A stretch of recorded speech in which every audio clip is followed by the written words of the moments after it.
We deal with the financial cost of medicine. We talk with our medical providers for a few minutes each visit, and we undergo a variety of tests and procedures. But what is the impact of the unseen or unmeasured elements of health care? Ethics, literature, and the quality of life. Tonight, On Call with a Prairie Doc.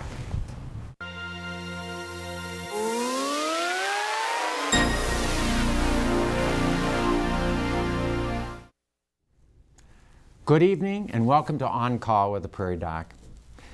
While we will be focusing on ethics that are medically related tonight, ethics are important to every aspect of every one of our lives. It was in the 1900s, Presbyterian preacher Peter Marshall who said, "May we think of freedom not as the right to do as we please, but as the opportunity to do what is right." First, let's take a look at this week's Prairie Doc quiz question. Pick the best answer now. How does art, and I speak about art all the way around, improve mental health? Art of all kinds, literature, all kinds of art. Art relieves stress by giving your brain a distraction and break from the usual way of thinking. Number two, art helps encourage creative thinking.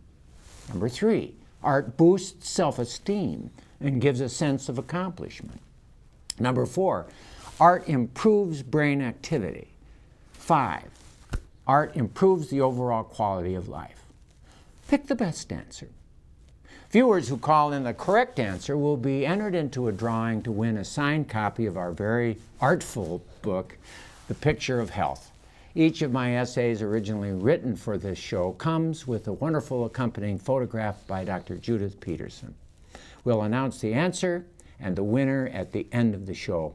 Remember, you only have 10 minutes to get in your answer, but we answer your questions about ethics, about art, literature, meaning of life, as they're called in or sent to us via Facebook or email. Call in questions to 1-888-376-6225 or send us an email to the address on the screen. Joining us tonight are dear friends, Dr. Nels Granholm, a distinguished professor emeritus of biology, and Dr. Charles Woodard, distinguished professor emeritus of English, both from South Dakota State University. Thank you for joining us.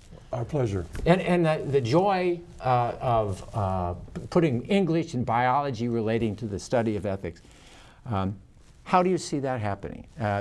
I see it as a joyful thing, bringing ethics and biology together. I'm going to start with you, Chuck, the literature man. How does this happen? Well, I think that we have for too long compartmentalized our learnings, and to the extent that specialization has become predominant and a spectrum of a variety of understanding is diminished in the process. The science fiction writer Robert Heinlein said, and I paraphrase, a person should be able to build a boat, to make an omelet, write an essay, track a deer. Specialization is for insects. And that, he wasn't denigrating specialization. He was speaking to the importance of having related understandings and a multiplicity of understandings so that one isn't merely specially proficient. One is more broadly knowledgeable about the human condition, what it means to be human, how to function in this world. And there are many metaphors for that throughout literature. One that comes to mind is Moby Dick, the captain who is monomaniacal. He becomes more and more focused on the one thing that he wants to the exclusion of other realities, and of course he dies. He's maniacal about the great white whale, and Ishmael says, "I alone survive to tell thee," because he sees variously and has a broader understanding all of what's involved. So, I think that kind of way of being keeps us balanced and on the right track and more functional in this world. Functional.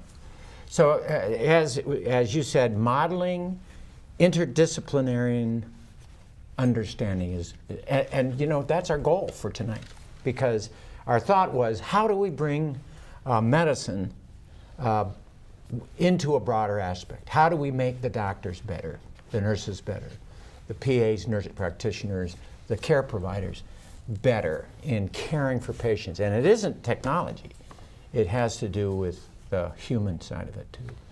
Nels,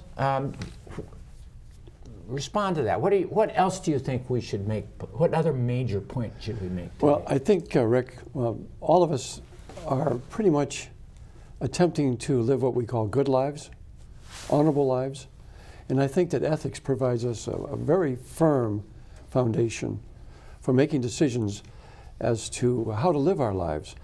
I had two very good mentors here at South Dakota State University learning ethics. One was David Nelson, who lives in ethics now, lives in Brookings now. And the other mentor I had was Kent Kettle. And interestingly, Rick, when you used to come to class and help us in bioethics, you were my third mentor. Oh, thank you for that. But what I think is so fundamentally important about ethics is it provides a common denominator on how one should live one's life. And the idea behind it is basically, how do I live a respectful life? And in medicine, you have this expression called primum non nocere, Yes. which means do no harm. And I can't think of a better beginning of any ethical treatment than doing no harm. But I think that if we work to understand how one does ethics, and one of the things that David Nelson used to say all the time is, no matter what kind of a scenario you get yourself involved in, no matter how difficult or contentious the questions may be, there is a way to get it right. Given a certain set of circumstances and given some fundamental principles and rules to operate by, Right. there is a way to get it right.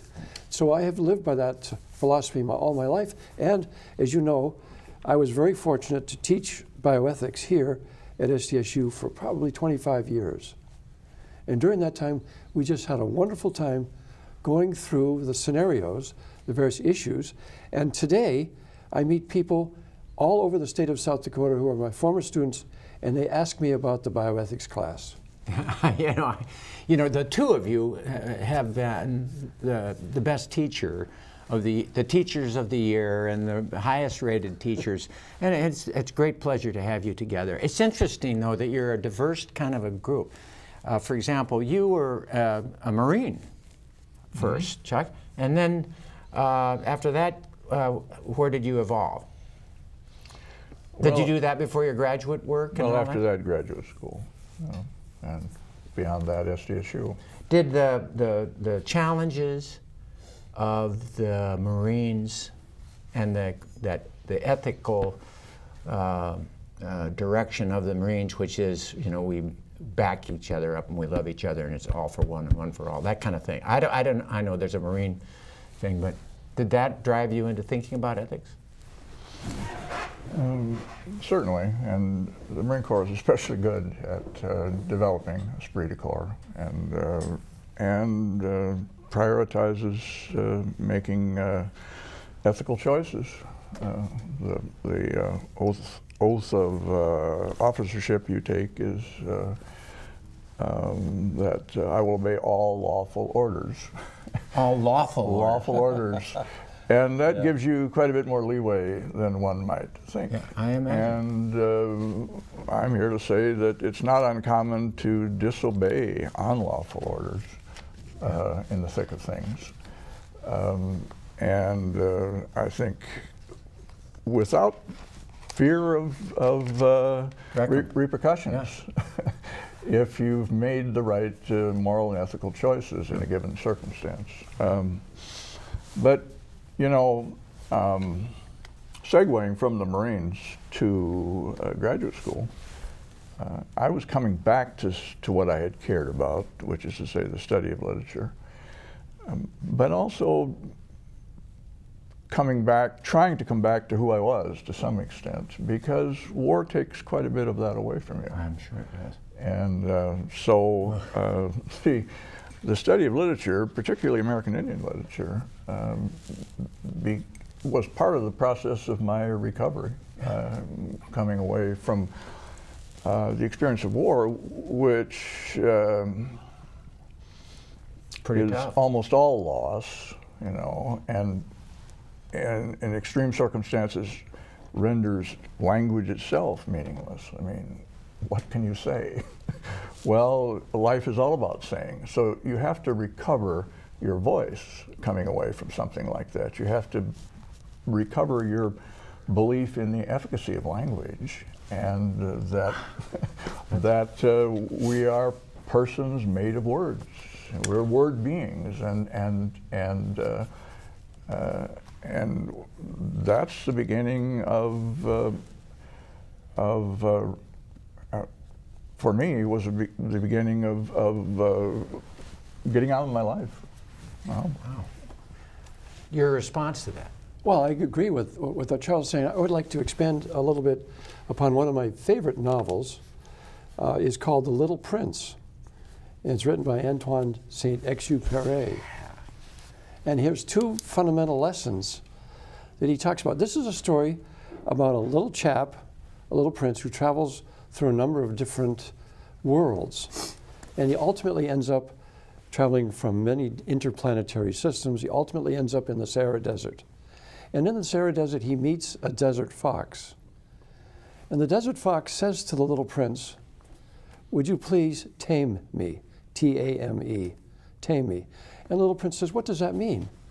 And the desert fox goes on to explain, "Well, if you become my friend, I'll become your friend, and we'll be friends for a long time." And that's what part of the taming process. But you see, once you do the taming process, you are responsible forever for the thing you have tamed. And I think that's an extraordinary fundamental ethical, profound ethical analysis. The other thing that the desert fox says to the little prince, and this gets back to literature, Charles, and about the beauty of art and the meaning of art versus science. And the thing that the fox says to the little prince is that one can see far better with the heart than with the eye. And I think that is a really, really incredible fundamental understanding of the value of literature. I'll take that with the heart, the power of the heart, in saying, and I gave a lecture this yesterday to the house staff and the hospice nurses at the hospital, that we have tools in medicine. Most of them are send them to surgery, or here's a pill to take. But our most powerful tool is underrated, which is to say you walk in the room and you listen and you care. Yes. And and I sense that we don't, I mean, of course, and then if there's an antibiotic that's needed, or if you need to start them on an antihypertensive, okay. But that caring, particularly in a person who is in trouble. I've got someone who cares about me, and I can let go of responsibility, and let it happen. That comes to mind. I wanted to do a quick little summary of medical ethics. Sure. I like to do it. I've taken the medical ethics, kind of boiled it down, and I put it in my prayer to our kids at night. Joni had been with them all day and doing everything, and so I had a little time at the end of the day, and I'd read to them, and at the end I'd say the prayer. And the prayer, what are we thankful for? And we'd thank. Sometimes we're thanking the things that the kids can see on the top of the room and around the room, but we get to the part where we say, "Thank you, Lord, for help us to be kind, help us to be honest, and help us to respect people's choices." Yes. And if you go with kind, it really means do good and don't do harm. Right. And honesty is you base what you do on honest science, that you look for the truth. Yes. It's a constant search. That's what science is. And you say the truth. And the respect people's choices, that autonomy principle that you give everybody their direction. You let them have their direction. It's the power of the Constitution that says self-direction is the freedom that we give to all individuals in this country. Yes. Now, I'd love to talk about your American Indian influence. I mean, how has that influenced your life? Chuck, are you American Indian in any way? Not. You're not. We have 3 white guys here, and we're going to talk about Indians, but I like to do it because... Well, the beginning of that was a book I read near the end of my PhD program. It's a novel called Housemaid of Dawn by N. Scott Momaday. And it engaged me as no other book had in my graduate study because I related to it so intensely. The protagonist is a young man named Abel. He's just back from the experience of war, in his case, World War II. And he's verging on hopelessness. The post-traumatic stress. He's not, he's not even thinking in terms of recovery. He's thinking in terms of mere survival. And the book is a long progression toward hope, that he recovers his voice, he begins to reconnect with his community, with the earth itself, to recover his own voice, so that at the end of the novel, he's engaged in a ceremonial run, and he's running on the rise of a song, which is the beginning of his return. And he has a long way to go. But that's what immediately engaged me about that novel. Name of the novel again? Housemaid of Dawn. And indeed, most American Indian literature promised through the pain that there is hope beyond trauma, and it has much to do with finding the right words. So the profession of English was fortuitous for me as part of my recovery from the experience of war and my human progress, and I think of that as ongoing. There's wisdom in that which I hadn't found otherwise. A number of the other books being studied in the classes I was taking were kind of fashionably pessimistic. What, if anything, does life mean? Yeah. And they don't find it. Intellectual gamesmanship at the worst end of that, and in contrast to that, in contrast to that, there was this substantive emphasis on the human spirit and the importance of not only enduring but prevailing. Boy, I relate to that, and my own travail through this pancreatic cancer.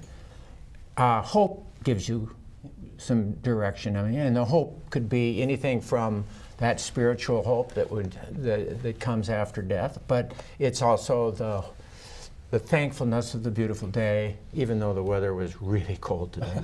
Mm-hmm. I thought to myself, but also a meaningful life, having a life that lived with values like you talked about, Nels, that had a life that I've tried my best to do the right thing. Yes. And it all brings back a spirit feeling that's very important. I need to do this. Not surprisingly, knowing the truth is important to making the best ethical decisions. I was talking earlier about the fact that so many people believe this Pizzagate nonsense, which was a theory about human trafficking out of a pizza shop in Washington, D.C. that was supposedly run by Democratic operatives associated with Hillary Clinton, which led to someone coming in and shooting up the place. That's dangerous. It was something that was made up, and it attracted folks who were willing to believe it. And the problem is the willingness to believe things of that sort. And low knowledge does not mean not smart. Right. It's simply people who don't read or do not at least accept information that might be published in a newspaper, or that they might hear on NBC News or PBS for that matter, and decide that they rather would accept a frame of reference that has been constructed by someone who agrees with them ideologically. The problem is when you substitute facts and truth, when you substitute that for facts and truth, when you take information that might come out of the mouth of someone like Sean Hannity, and you posit that as a fact and the truth, and when so often, and quite often, I would even argue most times, it's not truth, that is problematic. So the whole notion, that old adage of about accepting, you can accept one's opinion, but not everyone is entitled to their own facts and truths, because those things exist within an objective rubric, and they cannot be all of a sudden, substituted like candy because you like that flavor better. To testify to a theory, to a conspiracy theory that would essentially erase the intelligence community's analysis of what happened in the 2016 election. Well, no, you cannot all of a sudden just substitute those things and accept that as Bill Taylor, to accept Bill Taylor's remarks as untrue simply because you disagree with him. This is a man, and you have to look at the sources. This is a man who served his country for over 50 years, Vietnam veteran. Someone who is a career diplomat, someone who has worked for both Republicans and Democrats, and someone who essentially has been very transparent in being in pushing back against the narrative that the Trump administration has tried to promulgate regarding the Ukraine. The notion of basically trying to delegitimize what he's saying and delegitimize him as a person, and if that's where we are in this country right now, then that's really problematic. In the past, that person would be considered a patriot. He would have been considered a hero. Now, all of a sudden, people who are patriotic, if in fact they tell a truth that is counter to your assumption of the world and your frame of reference, then suddenly he is not only not telling the truth, he's promulgating false news, he's also someone who's unpatriotic.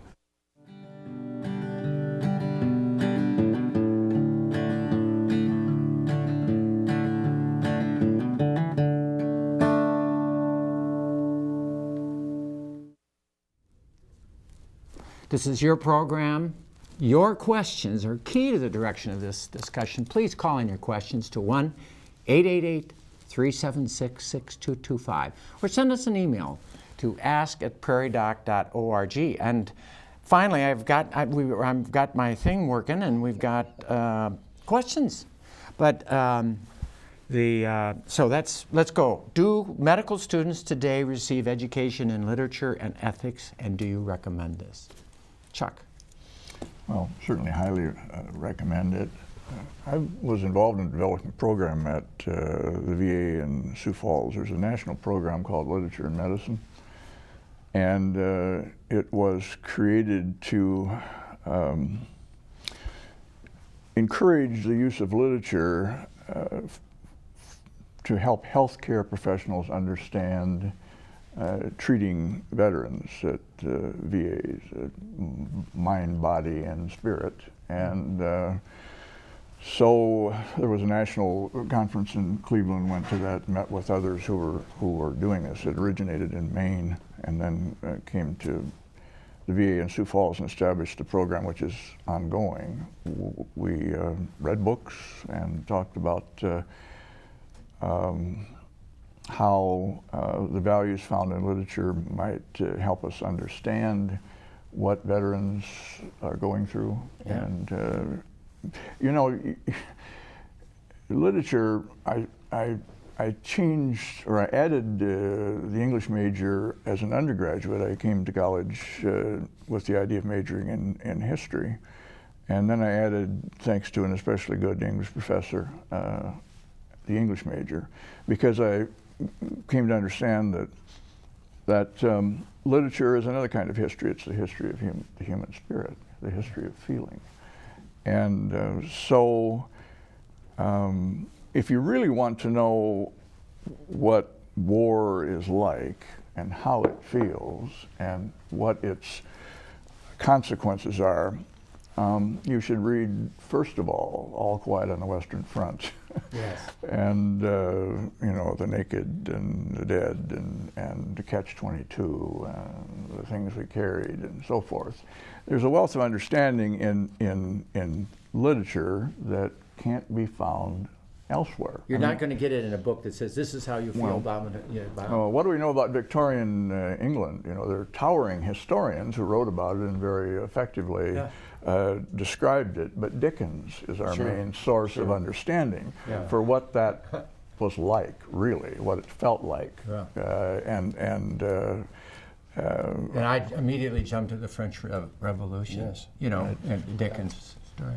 So in medical school, obviously, medical students ought to have a course in ethics, in medical ethics, and there's the perfect avenue to get into some of this great literature that Charles is talking about. Right.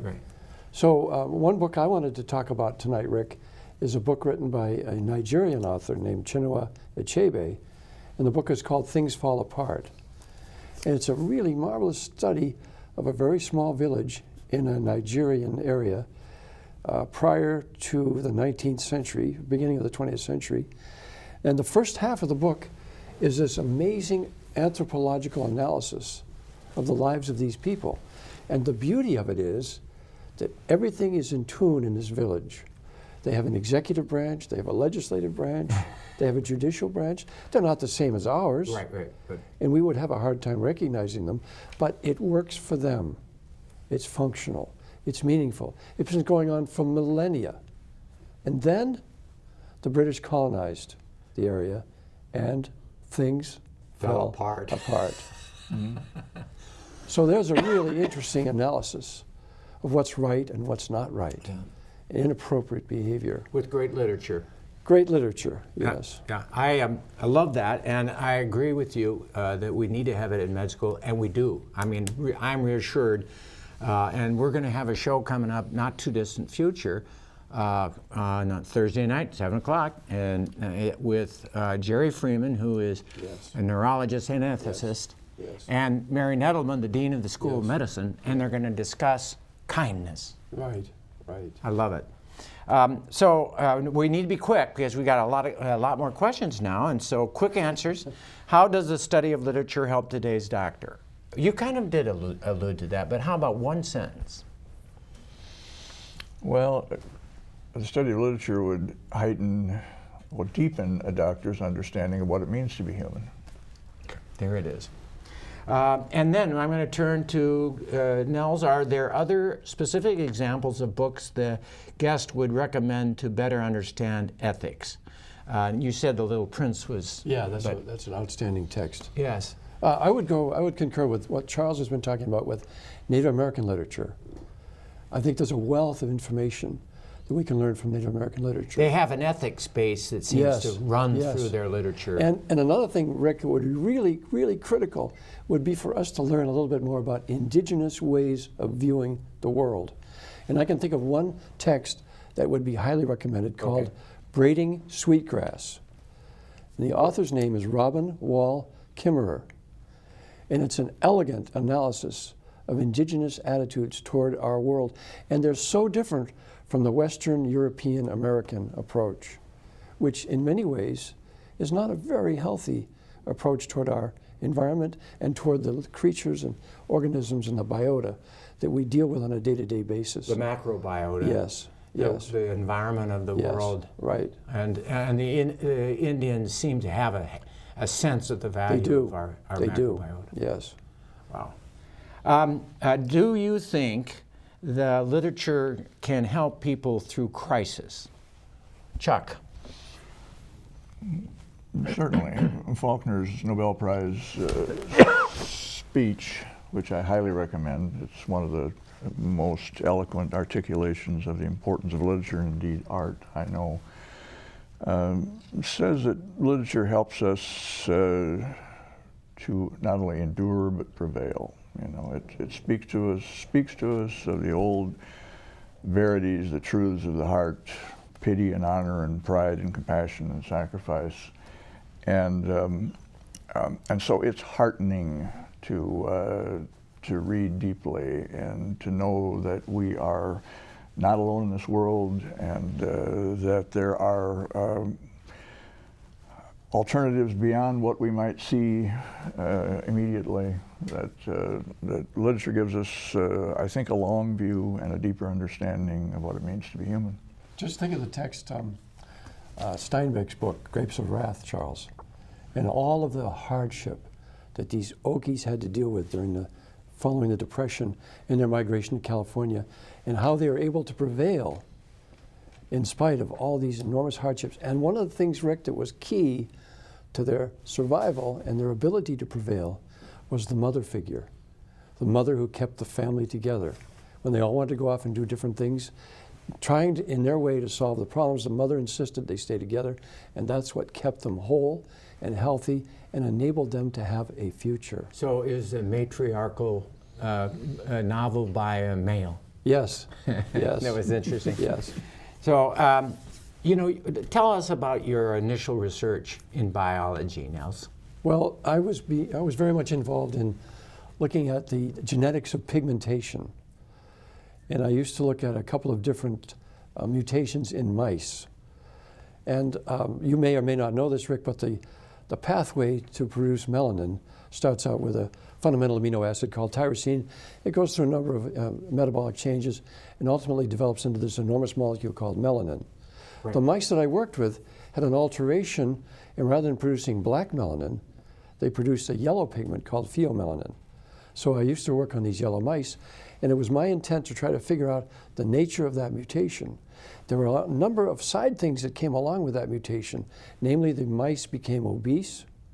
They had different metabolic pathways in place. So there's other things that came with them. So it was a single mutation, but there were multiple effects of this mutation. So I studied a number of those, and in terms of animal science, they tended to be more efficient converters of food into protein.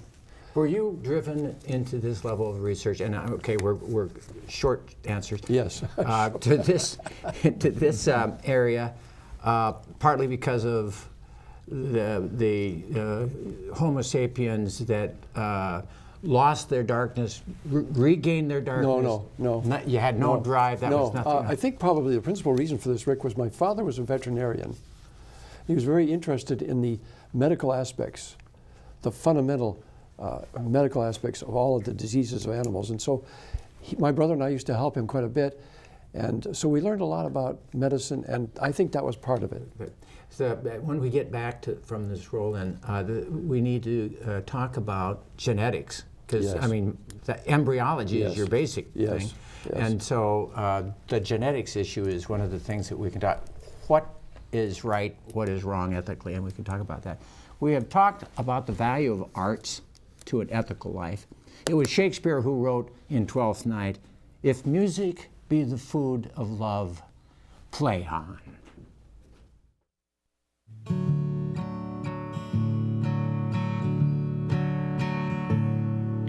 An old folks physician, a small town doc, she gathered the family to talk. She said, "I'm sorry to say it, but I'm sworn not to lie. Your father is gonna die. Well, it must be a comfort when you tell a hard truth, to know it's the thing you must do. Like a good pair of headlights on a long country road, a person has gotta have a code.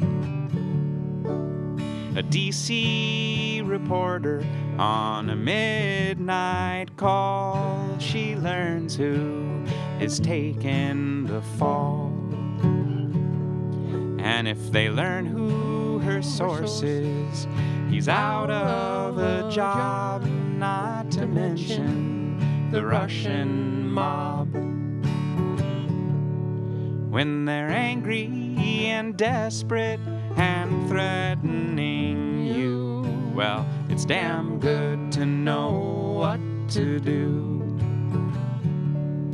Like a good pair of headlights on long country road, a person has gotta have a code. Well, it's sorrowful, strange, and it sure isn't funny that some people's codes are just ego and money. I think it must feel like a forest at night, getting lost in the woods with no light. She walks into her courtroom, and everyone stands. The choosing is in her good hand. She says, I made my decision. I come to what I must say, and I'm halting this action today. Well, I find it a comfort in this frightening age. Different codes seem to find the same page. Like a good pair of headlights on a long country road, a person has gotta have a code. Yep, a person has gotta have a code.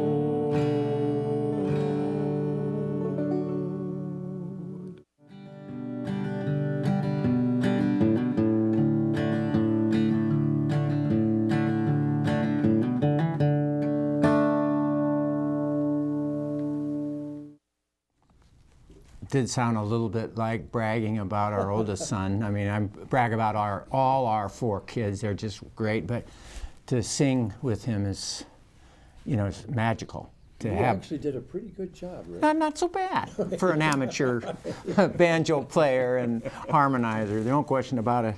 And so, if we're going to talk about ethics, one of our pre-med students said tonight, before the show, what about the idea of genetic engineering? Is there a time when it's not ethical? Yes. Well, as you know, Rick, currently we have a number of very invasive genetic procedures. One is called CRISPR. And these tools allow people to change our genomes.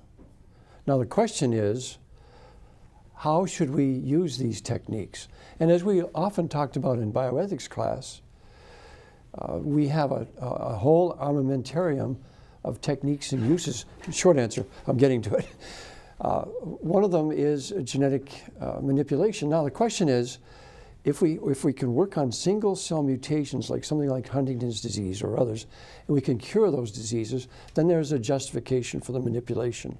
If we want to do genetic enhancement, for example, if you want to have a child with blue eyes, you want to have a football player, or you want to genetically modify them in ways which we would consider inappropriate or non-appropriate, then I would say it's not a good way to go, not ethical. And as we've talked about earlier this evening, just because we can do something, just because we have the techniques and the procedures to do something, that doesn't mean we should do it. Yeah. So you brought up as an answer to that particular question Mary Shelley's Frankenstein, Chuck. It's been a long discussion. Mary Shelley's Frankenstein obviously dramatized that dilemma that the scientist finds him or herself in, knowing what to do and what not to do, when to stop, capability going beyond reason is a problem. Yeah. We are. I'm reminded of we talked about inspirations. I'm reminded of a biologist named David Holden, who was a colleague of Nels, and he became a mentor of sorts for me because he was so grounded in philosophy and everything he did, and so committed to broader understanding, and near the end of his life, he became especially inquisitive, and so he began to have one-on-one conversations with colleagues across the university, all the disciplines, and his fundamental question was this: your discipline, what good is it? What good does it do in this world? Well, it's sometimes a kind of a difficult question for the specialist to respond to, because thinking in terms of function and not the broader ethical dimensions, it can be difficult to respond to. But getting back to Victor Frankenstein and the novel of Frankenstein, Victor created this monster, and then he did not assume any responsibility for it whatsoever. So here's a classic case of doing something you should not do, and then failing to be responsible for what you did. he made the monster And then he ran away. abandoned him. Yes. And so the huge picture of the ethics of Yes, do no harm. yes, You exactly. must have Exactly. safety. Yeah. And I would recommend that book. Last year was the 200th anniversary of its publication, and it's still very current and very important. It is the most tragic tragedy. I mean, I've read this book 3 times, Yes. really, from Yes. beginning to end. I've Yes. never read a book Yes. more than once, actually, with rare exception. By the way, what was the name of the book? You said The House Made of, House Made of Dawn. and it mainly about? Well, it's about recovery. And the house made of dawn is the earth itself. Our island home. Yes. Made on in the dawn. And the experience of war can take that away from you, because of course what you're experiencing, among other things, is devastated landscapes. And the young man named Abel was coming back trying to reconnect to the earth itself, having come from a earth so wounded that it was disorienting. I wanted to respond to your comment about David Holden. So he was a mentor of mine. Really? Well, the truth is I was his doctor for a period of sure, time at sure, the end of his life. sure. He was dying of cancer. Right. And part of how I've been able to handle this doggone illness is because I keep remembering, I'd go into his room and he would say, giggling, I'm having fun with this. Yeah. Yeah. Because he was connecting in a way, with the spiritual Yes. world in a different way. I mean, he was Yes. sensing the value of Yes. every other person so highly Yes. that he felt this love, and Yes. I mean, there was something about that man that was super special. Yeah. I spent quite a bit of time with him in his last weeks, and he became more and more interested in poetry. And a biologist. I read favorite poems of mine to him, and he connected with them. If your audience would like to read more about David Holden, he has a book that he published called Dakota Visions. Really? So maybe if your audience would be interested, I'm they sure- could get some insights into his character from reading that text. And it's biology, but it's also philosophy interwoven in Yes. all the landscapes he describes and discusses. Did he tell you his conclusion No. after all this? He was looking to understand what the future might be like, and he had a sense of foreboding.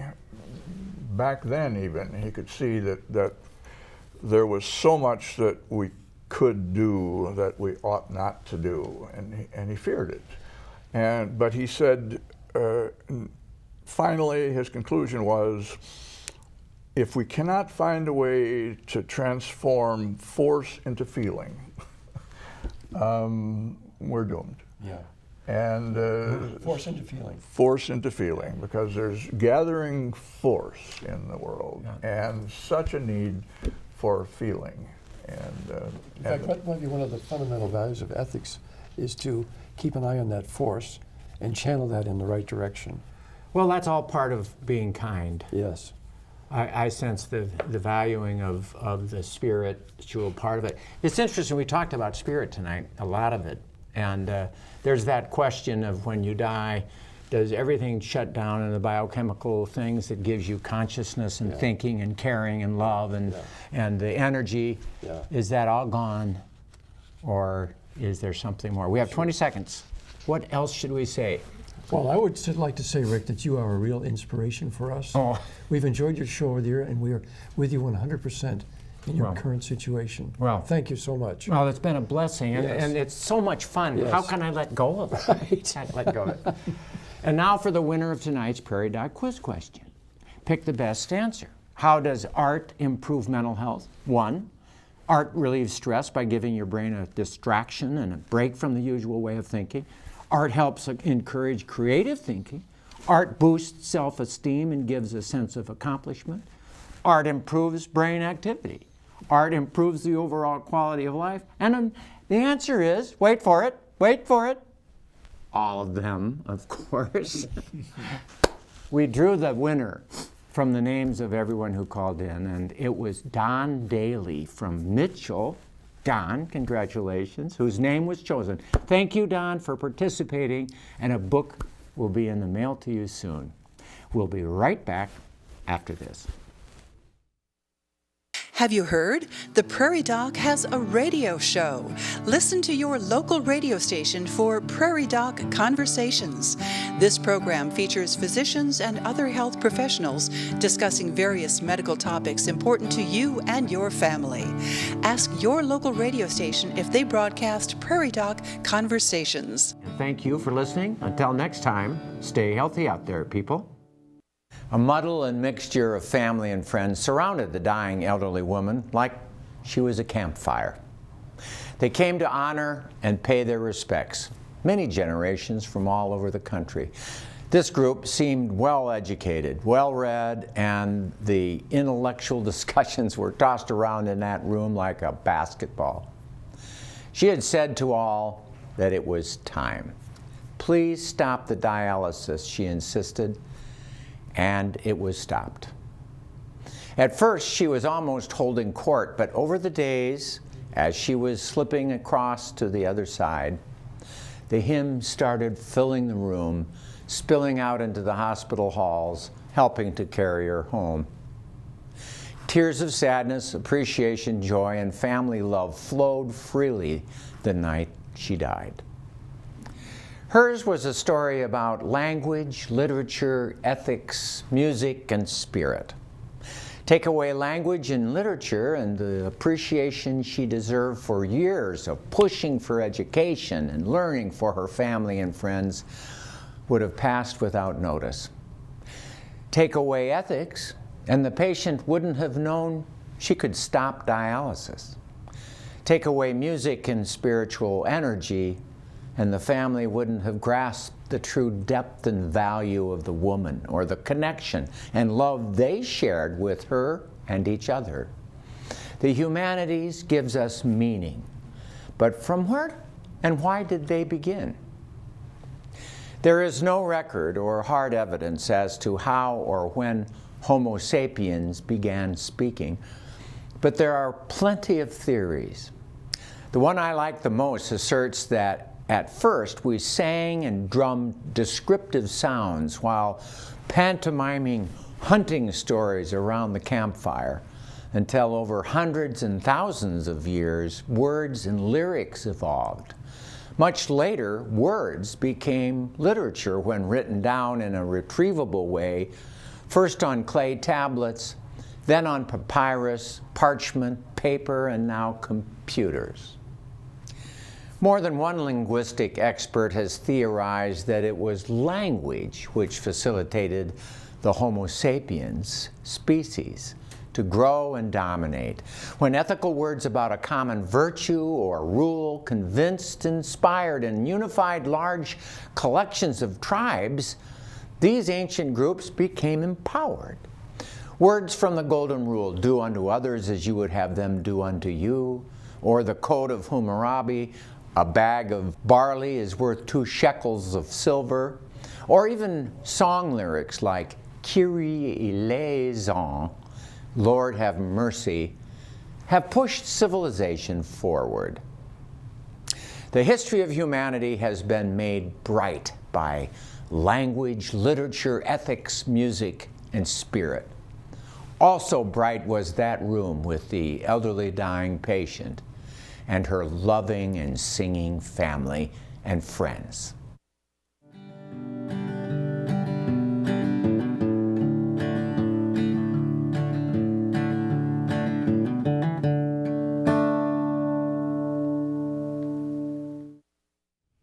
So Nels, quick summary of what you think we learned tonight? I would like to have people consider looking at the fundamental principles of ethics, bioethics, because I think it teaches us to live lives of respect, kindness, and ultimately it will be a much better world for us to live in.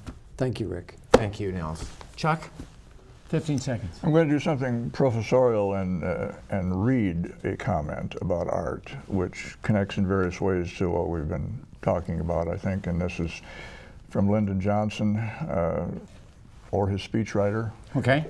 He said, "Art is a nation's most precious heritage, for it is in our works of art that we reveal to ourselves and to others the inner vision which guides us as a nation, and where there is no vision, the people perish." Wow. Love that. Good stuff. Good stuff.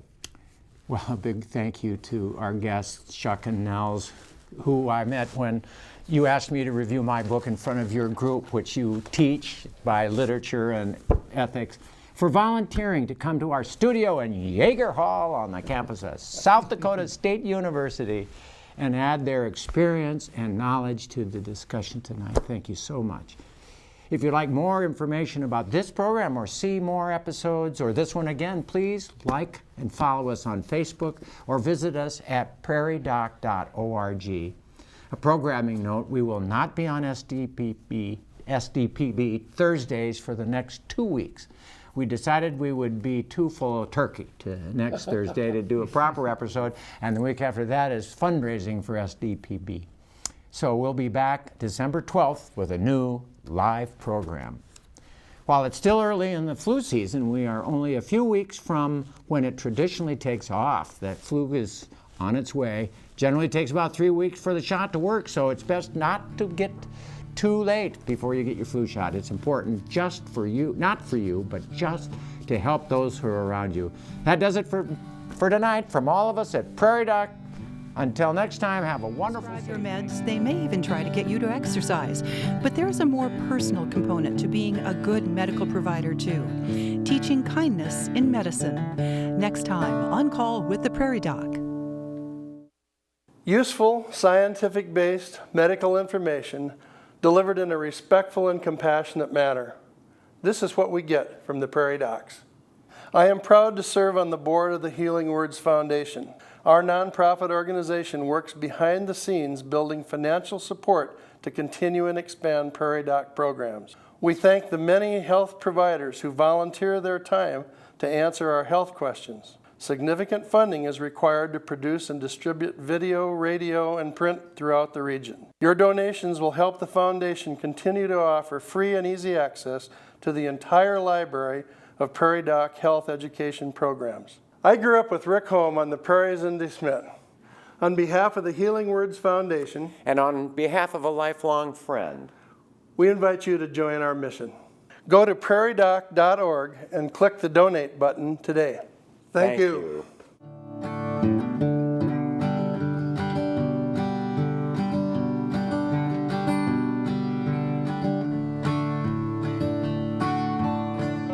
Major funding for On Call with the Prairie Doc has been provided by Avera is a proud sponsor of On Call with the Prairie Doc on South Dakota Public Broadcasting. Larson Manufacturing is proud to support On Call with the Prairie Doc as it continues to open doors for important medical information. And by the South Dakota Foundation for Medical Care, the Medicare Quality Improvement Organization for South Dakota. And with the ongoing support of these individuals and institutions.